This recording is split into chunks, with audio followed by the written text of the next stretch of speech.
ఓం మహాగణాధిపతయే నమః. ఓం గురుభ్యో నమః. ఓం శ్రీమాత్రే నమః. పరమేశ్వర స్వరూపమైనటువంటి జ్యోతిష, వాస్తు మరియు ఇతర అనేకమైనటువంటి శాస్త్రములను మనకు అందించినటువంటి మహర్షులకి నమస్కారం. హయగ్రీవ హయగ్రీవ హయగ్రీవేతియోపదేత్ తస్య నిస్సరతే వాణీ జనుకన్యా ప్రవాహవత్. అరుణాం కరుణాతరంగితాక్షీం ధృతపాశాంకుశపుష్పబాణచాపాం అనిమాదివిరావృతాం మయూకైః అహమిత్యేవ విభావయే భవానీం. శ్రీమాత్రే నమః. ప్రేక్షకులందరికీ కూడా లలితాంబిక అమ్మవారి యొక్క అనుగ్రహం పరిపూర్ణంగా కలగాలని మనస్ఫూర్తి కోరుకుంటూ మనం ఈరోజు చెప్పుకోబోయేటువంటి టాపిక్ ఏమిటి అంటే 6, 8, 12 అధిపతులు ఇచ్చేటువంటి రిజల్ట్స్. చాలామంది మీకు 6వ స్థానంలో ఉన్నారండి, 12వ స్థానంలో ఉన్నారండి, లేకపోతే 8వ స్థానంలో ఉన్నారండి అంటూ ఉంటారు. అయితే దీనికి శాస్త్రము ఏం చెప్పింది?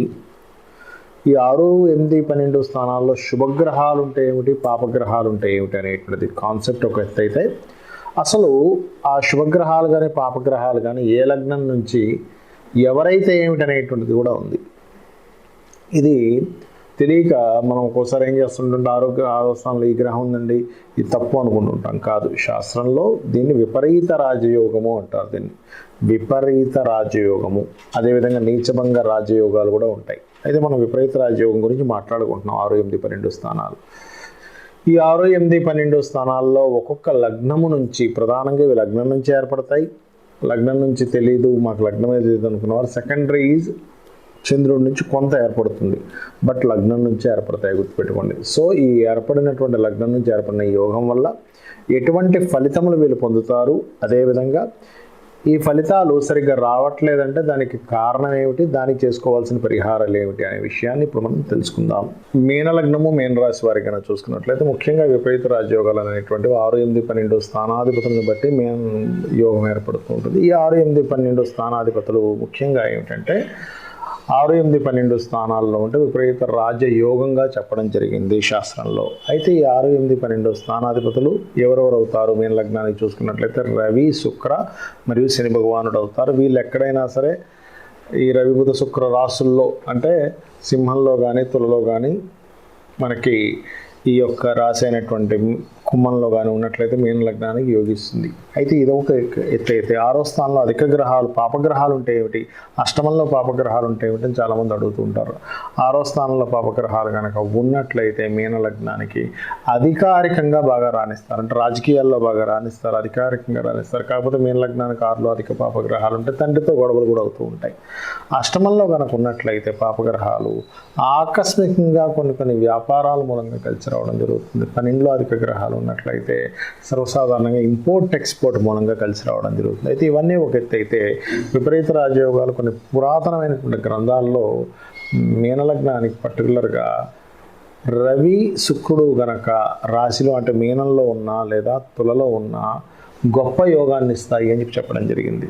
మీనంలోని కన్యలో ఉన్న, తులలో కాదు, మీనంలోని కన్యలో ఉన్న. కానీ మీకు ఎప్పుడైతే సింహంలోని తులలోని రాహుకేతువులు ఉన్నట్లయితే మరలా యోగం భంగం అవుతుంది. అదేవిధంగా ఈ మీనలగ్నానికి శని గనక మిథునంలోని ధనుస్సులో గనక ఉన్నట్లయితే మరలా విపరీతమైన రాజయోగాన్ని పెంచుతాడు. అయితే ఈ యొక్క లగ్నానికి ఉదాహరణకి ఇందాక నేను చెప్పినట్టుగా సింహంలోని తులలోని కనుక రాహుకేతువులు ఉన్నట్లయితే మీరు చేసుకోవాల్సింది ఏమిటి అంటే, చాలా స్పష్టంగా మీరు చేయాల్సినటువంటిది ఈ రాహుకేతు గ్రహాల దగ్గర దీపారాధన చేస్తూ, గోవుకి గ్రాసము బెల్లము తినిపిస్తూ, గణపతి దుర్గా ఆరాధన చేస్తూ, ముఖ్యంగా మీరు గనక మీ యొక్క బలాన్ని ఇంకా పెంచుకోవాలంటే సూర్య నమస్కారాలు చేసుకుంటూ, ముఖ్యంగా మీనలగ్నం వారు లలిత అమ్మవారి యొక్క స్తోత్రం చేసుకున్నట్లయితే చక్కటి యోగం ఏర్పడుతుంది. మనం ఇప్పటివరకు చెప్పుకున్నటువంటి 6, 8, 12 స్థానాధిపతుల గురించి మనం చెప్పుకున్నాం కదా. అయితే ఇందులో పర్టికులర్గా నేను మీకు చెప్పేది ఒకటే, ఇది మీ పర్సనల్ చార్ట్లో బాగా అర్థం చేసుకోండి. ఇది మీ పర్సనల్ చార్ట్లోకి సంబంధించినటువంటిది, ఇది గోచారానికి సంబంధించింది కాదు. గోచారానికి సంబంధించినటువంటి పలానా దేశాన్ని బట్టి, పలానా లగ్నాన్ని బట్టి అని అర్థం చేసుకున్నది వేరు. అయితే ఇక్కడ మీరు తీసుకోవాల్సిన జాగ్రత్తలు ఏంటో చెప్తాను. ఇక్కడ మనం ఏదైతే ప్రిడిక్షన్స్ చెప్పుకున్నామో వీటికి ఖచ్చితంగా ఆ దశ రావాలి. ఇప్పుడు మనం 6, 8, 12 అధిపతులు ఆ మహాదశ రావాలి.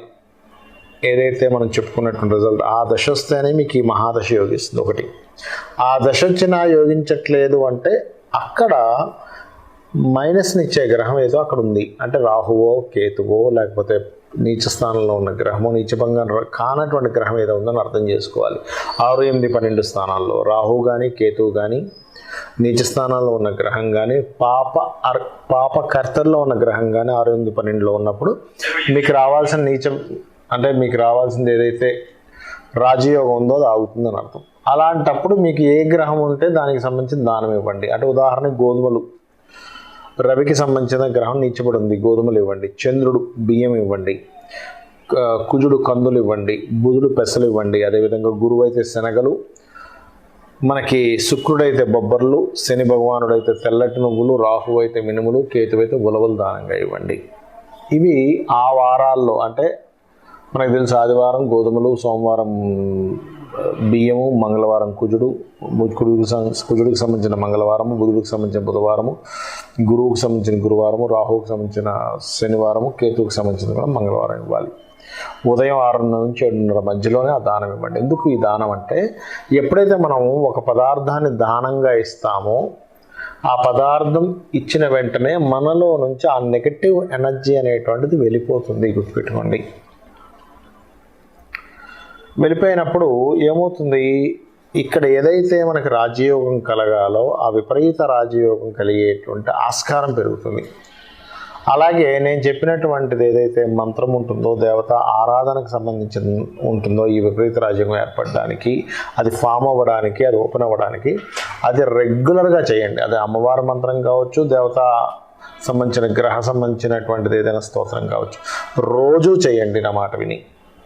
రోజు మీరు ఎప్పుడైతే చేస్తారో ఆటోమేటిక్గా ఏమవుతుందంటే మీకు అది కంటిన్యూస్గా ఎప్పుడైతే మనం చేస్తామో అప్పుడు అది యోగం ఇస్తుంది. చాలామంది ఏం చేస్తారంటే ఏదో ఒకసారి నెలలో ఒకసారి గుడికి వెళ్ళిపోయాను, ఇంకోసారి ఎప్పుడో ఏదో చదువుకున్నాను, నాకు రిజల్ట్ రాలేదంటూ ఉంటారు.